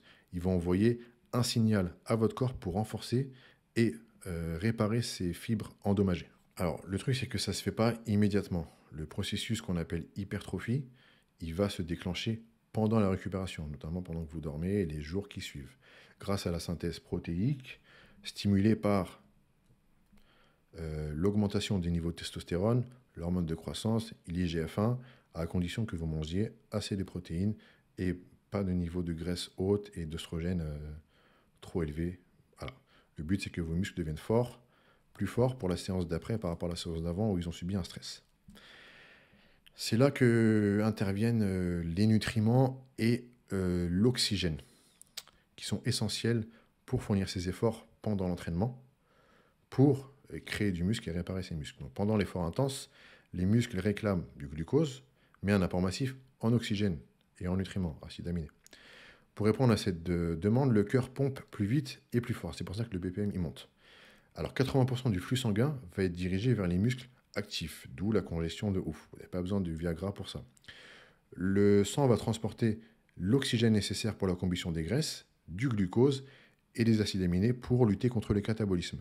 L'insuline va aider, va augmenter l'influx sanguin aussi, les amis, on l'a vu avant. Alors, sans oxygène, ça devient un petit peu plus compliqué pour les efforts qu'on appelle oxydatifs ou aérobiques. Pour les efforts anaérobiques ou glycolytiques, ou les sprints ou intensifs, voilà. L'oxygène, même si on en a besoin, le corps se repose plus sur les glucides que l'oxygène. Alors, on verra ça après sur le métabolisme énergétique, mais des fois, les voies métaboliques se superposent. C'est incroyable dans le corps humain, c'est ouf. Alors, après, arrive la fatigue musculaire, c'est normal. Franchement, si ça n'arrive pas, c'est que tu n'entraînes pas assez dur. Elle arrive à cause de la déplétion du glycogène. Les muscles n'ont pas assez de carburant en réserve pour fournir l'énergie intense. Le pH musculaire, il diminue. La production d'ATP n'est pas assez soutenue parce que vous n'avez pas fourni assez d'énergie, je répète, glucides rapides ou glycogène dans votre corps. Du coup, le corps se dit, ok, je vais arrêter de puiser dans les réserves puisque j'en ai plus trop. Il va aller puiser dans ce qui lui reste, c'est-à-dire les protéines et les graisses, mais du coup l'effort intense va pouvoir être moins soutenu parce que ces énergies sont disponibles moins facilement et moins rapidement. C'est pour ça qu'il faut comprendre qu'il y a les voies énergétiques et les besoins pour les performances, la perte de gras et la prise de muscle. La prochaine fois que vous allez pousser, souvenez-vous de ce qui se passe dans vos muscles. Chaque contraction, chaque goutte de sueur, j'espère que vous transpirez, chaque brûlure musculaire, j'espère que vous allez à l'échec, c'est une orchestration parfaite de votre système nerveux qui travaille avec les fibres musculaires et votre métabolisme. C'est une synergie de 3 choses qui transforment votre effort en, je l'espère, progression, à condition de bien s'entraîner, les amis. Donc ça, c'est vraiment ce qui se passe dans votre corps pendant un entraînement en musculation. On va venir à la question 8 qui va vraiment ajouter des explications plus pointues sur ça. Le plus important pour moi, c'est le système énergétique, le métabolisme énergétique. Question 8, les amis, métabolisme énergétique. Alors, comment votre corps utilise les différentes sources d'énergie pendant un entraînement? C'est quoi l'ATP? Je dis ça depuis le début de la vidéo, je dis 150 vidéos, mais en gros, pourquoi est-ce que c'est le carburant ultime des muscles? Mais qu'est-ce que c'est l'ATP? Comment le corps passe-t-il de l'anaérobie à l'aérobie, ou l'inverse? Comment la créatine agit sur les mitochondries et la performance cellulaire et le métabolisme énergétique? Voilà, on va voir ça ensemble. Si vous comprenez, j'ai pas dit maîtriser, si vous comprenez ça, vous avez de très très bonnes bases. Il y a beaucoup de coachs qui ne maîtrisent pas ça, beaucoup de kinéostéos qui ne maîtrisent pas ça, alors qu'il n'y a rien de ouf, et c'est pas compliqué, mais une fois que vous maîtrisez ça, vous allez comprendre ce dont votre corps a besoin pour telle ou telle situation, prise de gras, perte de muscle, cardio à jeun, etc. Alors déjà, qu'est-ce qui se passe dans votre corps pendant un entraînement? Comment vos muscles trouvent-ils l'énergie pour pousser, résister, tenir, sprinter, courir? Et pour moi, c'est un univers fascinant. C'est un de mes chapitres préférés dans la musculation, c'est le système énergétique. Et voilà, l'ATP, c'est vraiment la monnaie d'énergie de votre corps. C'est l'euro pour le système actuel monétaire. L'ATP, c'est vraiment la base. C'est ce qui fait la myosine tire sur l'actine, enfin l'actine tire sur la myosine, je ne sais plus si c'est l'inverse. C'est ce qui fait que la contraction musculaire va arriver et fait que je suis en train de faire ça. C'est l'ATP. Donc, l'ATP, les amis, voilà, petite prise de notes, hein, je suis obligé.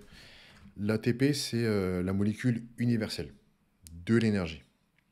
Je me répète, mais je suis obligé. Et je vais même répéter. L'ATP, c'est la molécule universelle de l'énergie. L'ATP, c'est adénosine triphosphate. Alors, imaginez-la comme la batterie universelle des cellules. C'est un peu plus sympa.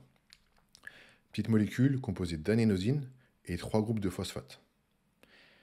Le dernier élément est essentiel. Lorsque un de ces 3 groupes de phosphate est libéré, une grande quantité d'énergie est produite. Cette énergie alimente chaque contraction musculaire, va alimenter le coulissement de l'actine-myosine qui va créer la contraction musculaire.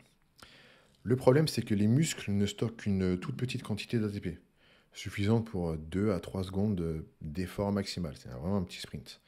Après cela, le corps doit régénérer de l'ATP rapidement. Pas de souci, il sait le faire. Donc il le fait grâce à des voies énergétiques qui vont entrer en jeu. Le corps dispose de 3 voies énergétiques pour régénérer l'ATP. Chacune des voies est conçue pour des intensités et des durées spécifiques d'effort. Tu as la première voie, c'est le système phosphocréatine ATP créatine phosphate. Voilà, c'est la première voie. C'est la source d'énergie la plus rapide. Elle utilise la phosphocréatine, une molécule stockée dans les muscles, pour générer de l'ATP en une fraction de seconde. Le problème, c'est que ça a une durée limitée, en 10 secondes. Prenez un sprint. La sprint repose en majorité sur la voie métabolique créatine phosphate. Voilà. C'est vraiment parfait pour les sports explosifs, même sur un développé couché, sur 5-6 reps lourdes. Voilà. Ensuite, à la glycolyse anaérobique. Lorsque la phosphocréatine est épuisée, le corps passe à la glycolyse. Il décompose le glucose ou le glycogène pour fournir de l'ATP. Ce processus est rapide, mais il crée un sous-produit un peu toxique, c'est le lactate, souvent associé à la brûlure musculaire.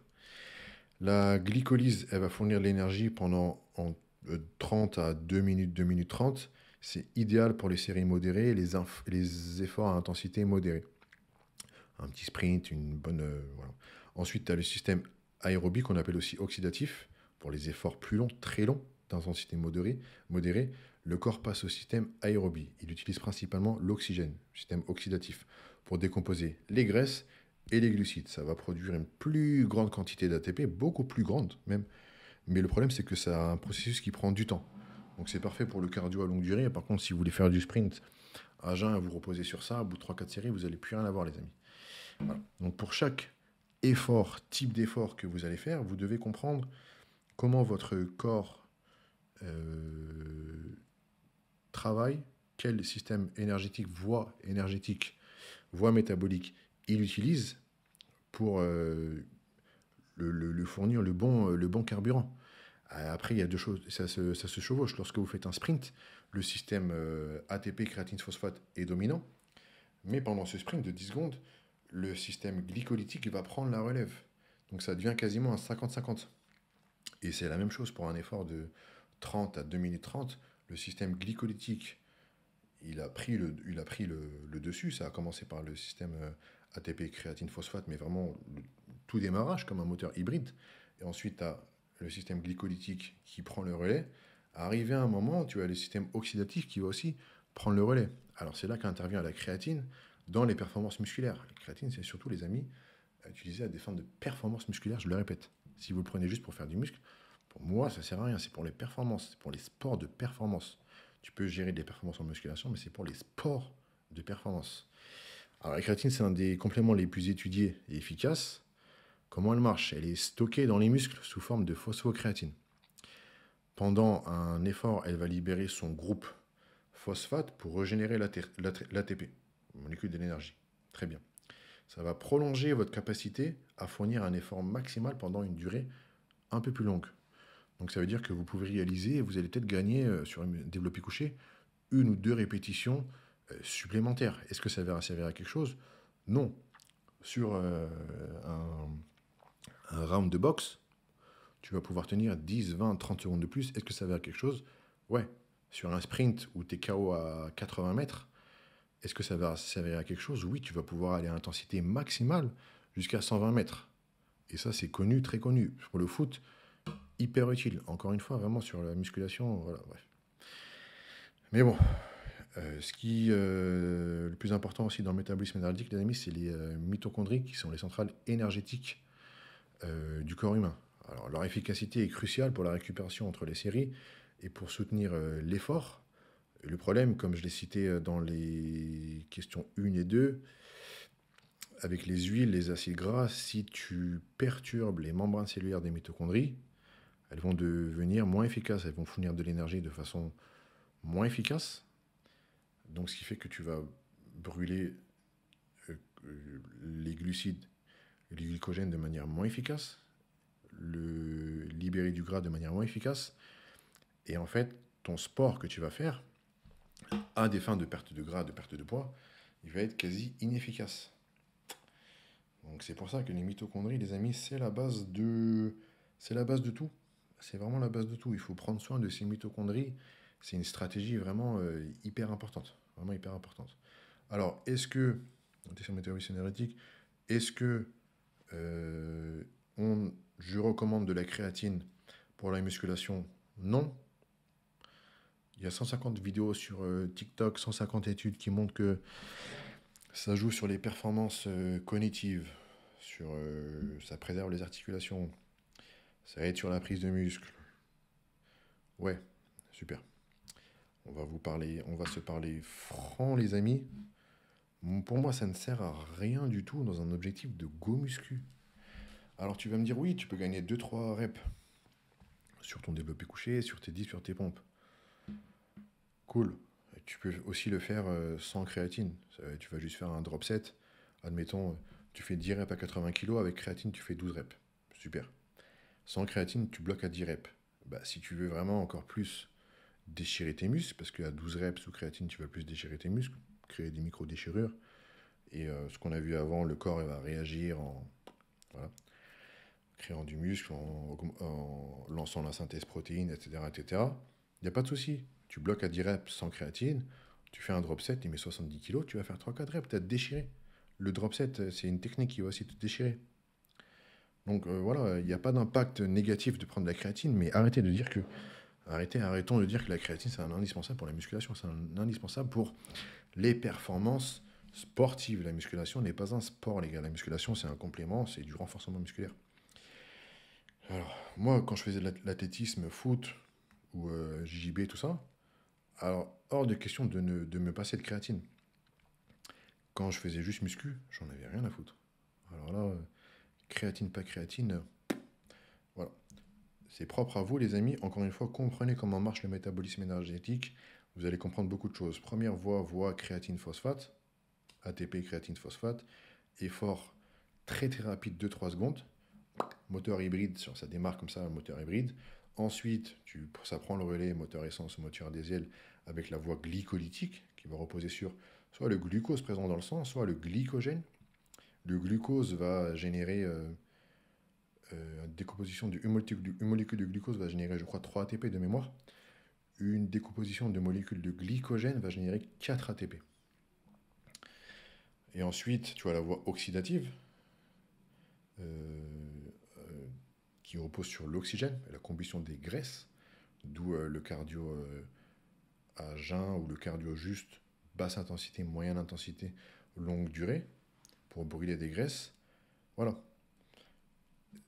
Tout se fait de façon chevauchante, je ne sais pas si ça se dit. Ça se chevauche. La première voie et la deuxième voie vont se chevaucher. La deuxième et la troisième vont aussi se chevaucher. Tu n'as jamais un effort qui va utiliser une seule voie. Et par contre, grâce à la voie oxydative, tu as une production d'ATP énormément supérieure à la voie créatine phosphate ATP et à la voie glycolytique. Je crois que si tu utilises la voie oxydative, le problème c'est que ça prend plus de temps, tu libères, désolé si je me trompe les amis, 46 molécules d'ATP. Je ne suis pas sûr, c'est dans ces eaux-là.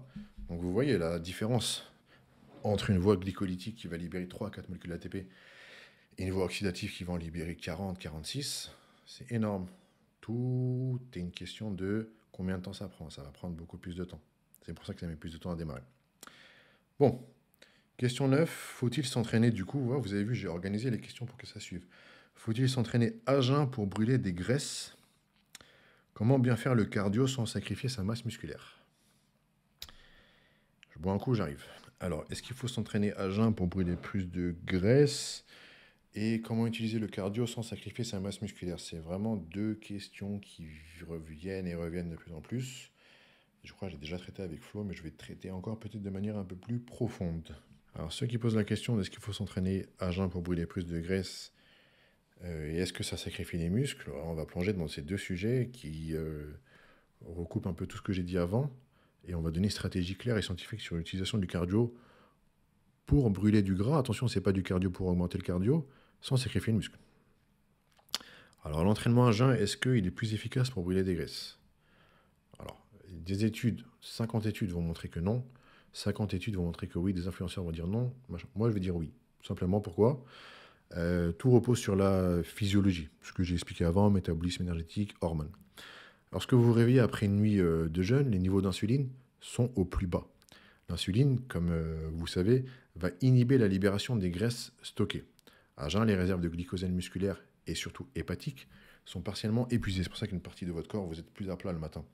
Ce qui va forcer votre corps à puiser davantage dans ses réserves de graisse pour produire de l'énergie qui est ATP.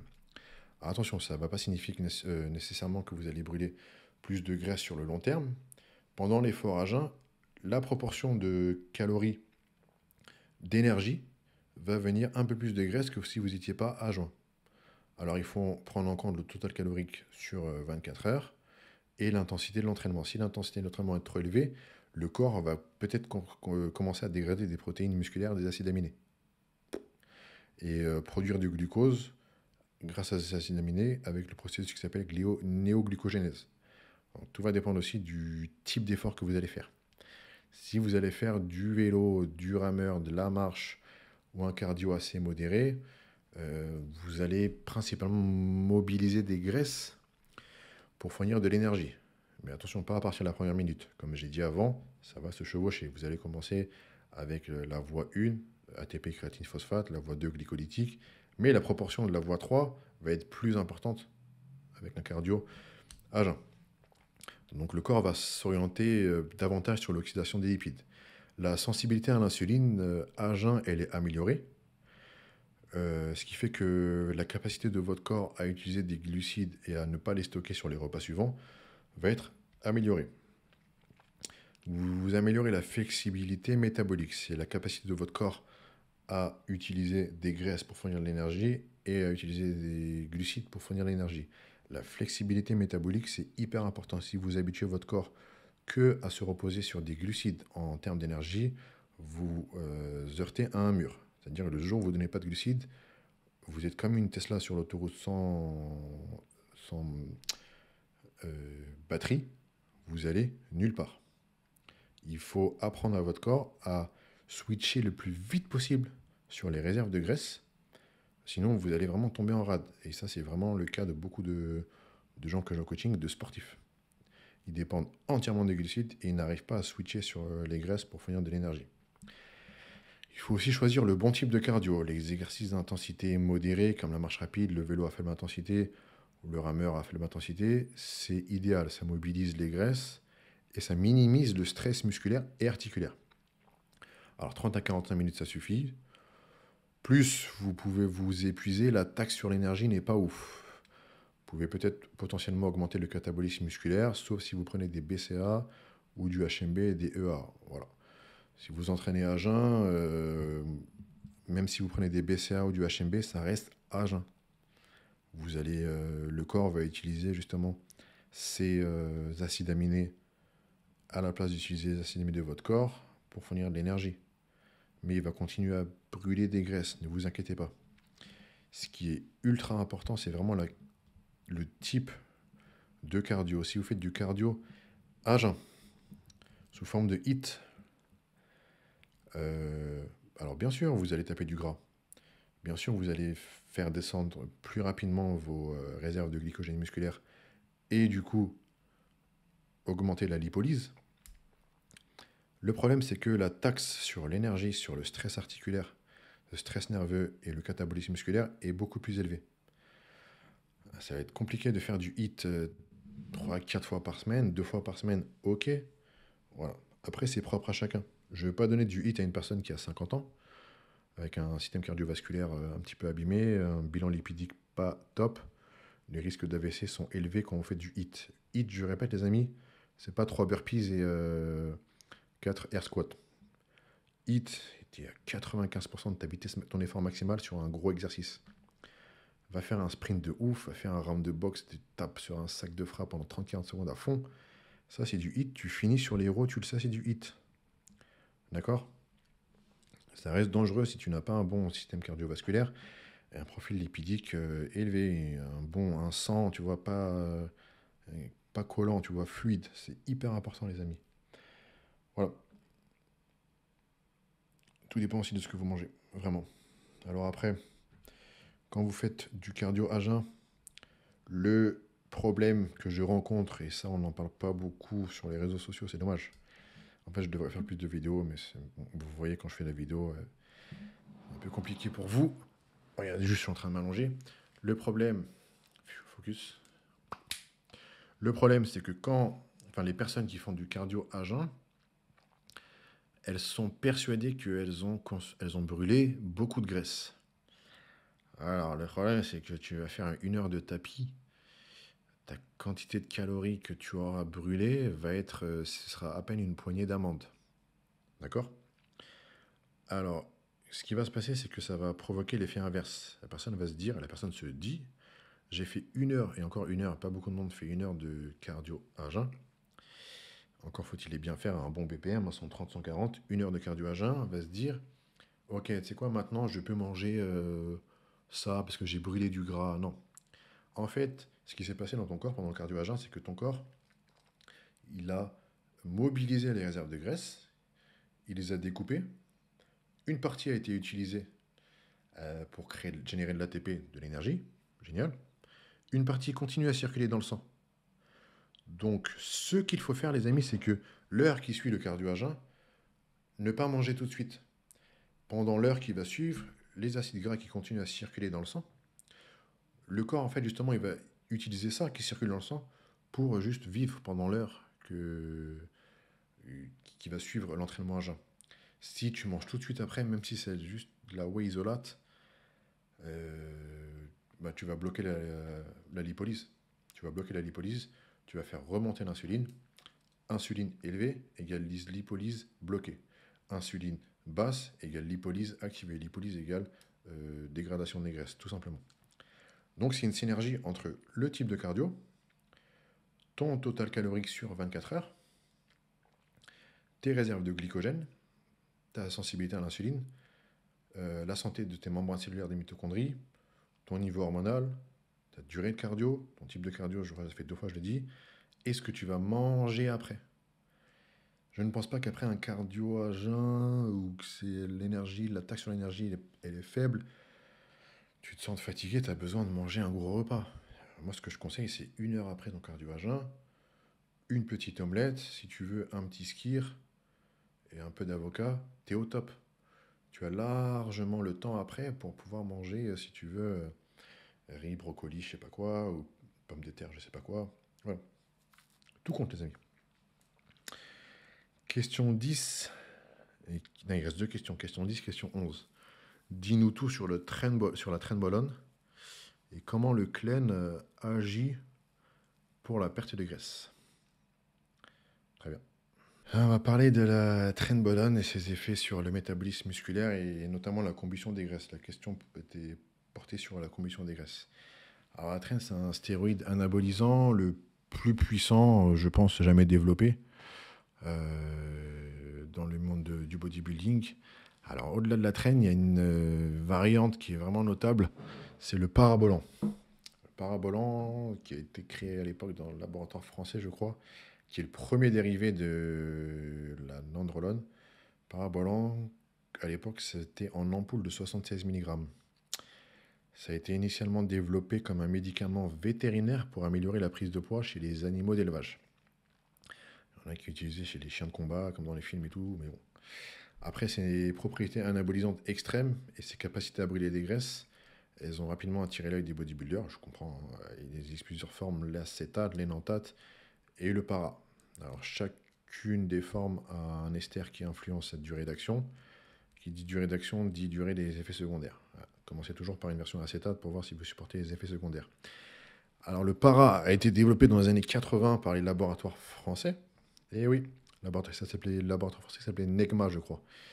Donc, c'était vraiment une ampoule de 76 mg avec une durée de demi-vie de 10 à 14 jours. Alors, 76 mg de para, ça faisait l'équivalent de 50 mg de trenbolone active. Voilà.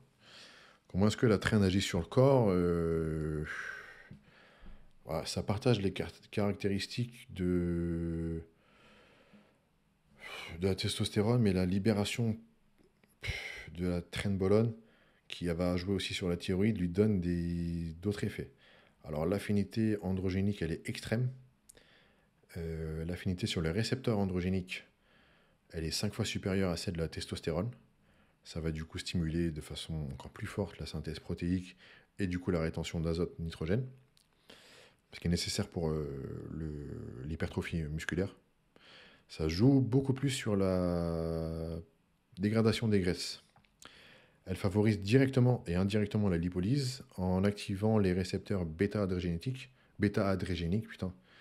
l'adrénaline et la noradrénaline. Ça permet de mobiliser les graisses stockées plus facilement et de les utiliser sous forme d'énergie plus facilement, même en déficit calorique. Ça améliore, on va dire, l'efficacité calorique. En gros, chaque calorie qui va être consommée, absorbée, va être mieux utilisée et moins stockée de manière facile sous forme de graisse. Ça a un effet hyper anticatabolique, ça bloque complètement le cortisol. Du coup, ça protège les muscles des dégradations. Et c'est vraiment la molécule phare pendant les périodes de cut ultime pour les bodybuilders. Attention.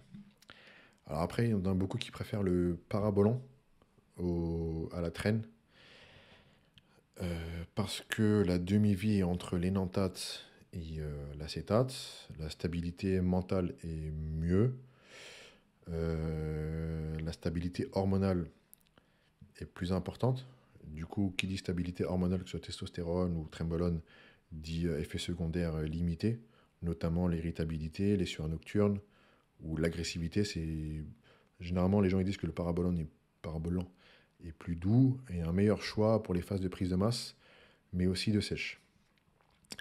Encore une fois, il n'y a pas besoin, ça a été démontré que juste 50 mg de tren par semaine bloque l'activité du cortisol. Donc c'est vraiment une action anticatabolique. Tu n'as pas besoin de plus de 50 mg par semaine de tren pour inhiber l'activité du cortisol et bloquer le catabolisme. Alors c'est là qu'on se dit, putain, il y a des chercheurs qui ont créé des ampoules de 76 mg qui va donner pile poil 50 mg. Pourquoi? C'est pas par hasard. Ça améliore la densité et l'efficacité des mitochondries. On a vu, c'est vraiment les cellules énergétiques du corps qui produisent l'énergie à partir des graisses et des glucides, mais qui peuvent vite être abîmés et provoquer la résistance à l'insuline si vous mangez mal. Alors, quand elle se lie au récepteur androgénique, le para améliore la synthèse des protéines musculaires, ce qui se traduit automatiquement, et vraiment ça se voit très vite, hein, une meilleure rétention musculaire, création musculaire et perte de graisse. Elle augmente la sensibilité des cellules à l'adrénaline et la noradrénaline. Elle pousse le corps du coup à puiser plus facilement et même sans rien faire dans les réserves de graisse. Et en fait, vous vous retrouvez avec, sans vraiment faire grand-chose, moins de gras, plus de muscles, ce qui va donner l'effet, l'effet caillou. Le problème, c'est qu'il y a beaucoup d'effets secondaires. Le premier, c'est sur le cœur. Voilà, c'est vraiment le pire des trucs qu'ils puissent faire. Ça va réduire le HDL, c'est le bon cholestérol, et augmenter le LDL, le mauvais cholestérol. Ce qui augmente les problèmes cardiovasculaires et les maladies cardiovasculaires. Ça a une toxicité, on n'en parle jamais, mais toxicité rénale et toxicité au niveau du foie, hépatique. Même si ce n'est pas un oral, ça joue sur le foie et surtout à des doses élevées. Donc c'est pour ça que vraiment l'ampoule de 76 mg, ça joue. La suppression de la testostérone est très très forte. Ça bloque complètement la sécrétion naturelle de testostérone et la relance nécessaire est lourde. Je connais des gens, bien sûr, qui ont réussi à avoir des enfants après ça, mais bon. Ouais. Après, les effets secondaires sur le mental sont pas beaux. Irritabilité, agressivité, ça rend homosexuel. Alors ça, c'est un sujet intéressant.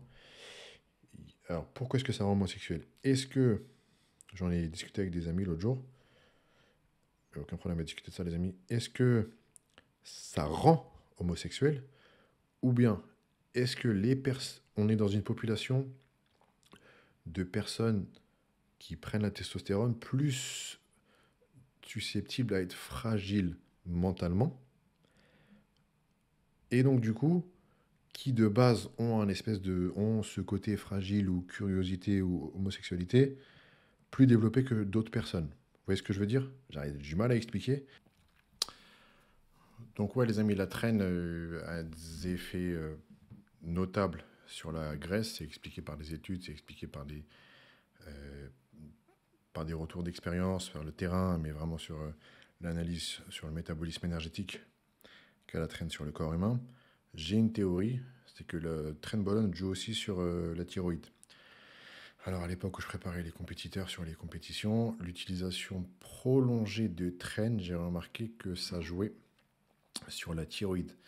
Ça veut dire que ça provoquait une hyperthyroïdie, du coup une mobilisation des graisses pour fournir de l'énergie plus élevée. Le problème, c'est que suite à l'arrêt, cette thyroïde était un petit peu perturbée. Elle mettait du temps à retrouver un niveau normal. Voilà, on sait tous que hyperthyroïdie, c'est jamais bon sur le long terme. Donc voilà, il faut retenir aussi que c'est vraiment la molécule du démon. Je ne la conseille à personne. C'est pour ceux qui sont en compétition, sur la dernière ligne droite de compétition.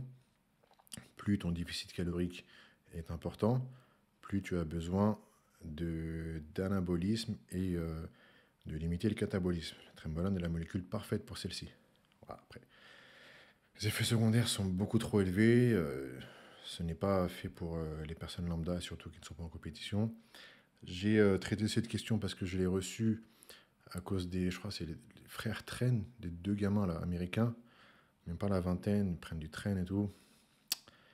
Les amis, ils filent un mauvais coton, mais ça ils le sauront dans quelques années. Je pense qu'ils auront l'intelligence, ou peut-être pas, de se ressaisir, mais voilà, les amis, ne tombez pas dans ce panneau. Je vais pas traiter la question 12 sur le clen, je la garde pour plus tard, parce qu'elle est vraiment intéressante et là ça fait trop long. J'espère les amis que ce format de 11 questions vous a plu.